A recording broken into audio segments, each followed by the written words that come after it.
Primeiro encontro institucional entre o presidente da Deputación de Pontevedra e o alcalde de Caldas. Unha reunión celebrada no Pazo Provincial que Juan Manuel Rei aproveitou para demandar a colaboración da Administración Provincial na mellora da mobilidade peonil na travesía Dona Urraca, onde se vai localizar o novo centro de saúde. Vense de realizar unha mellora no firme da avenida Doña Urraca e queremos tamén por seguridade vial e por esta conexión co novo centro médico unha mellora nas aceras e a firma dun convenio ou de algún outro formato de colaboración que sea posible para nós en ese tempo tamén mellorar os servicios vinculados a todo ese barrio. López trasladou a vontade da Deputación de atender esta demanda. Iso si, o Concello terá que achegar os terreos necesarios para a intervención. Un lugar onde vai haber un equipamento dun centro de saúde e é clave pois dotar dun vial acorde ás necesidades de tráfico e fluxos de tráfico que vai haber ali. E iso pasa por unha actuación da Deputación que estamos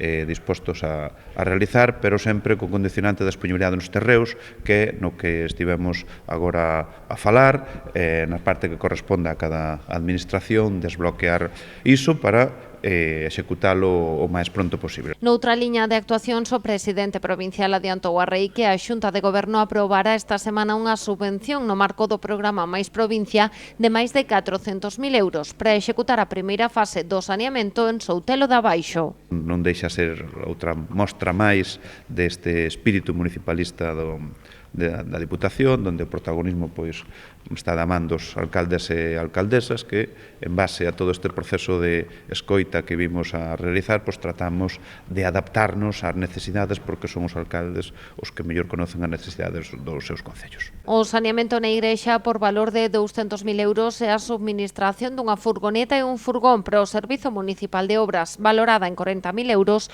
son outras das achegas que a Deputación fará en Caldas. Estes e outros investimentos suman un total de 1 millón de euros.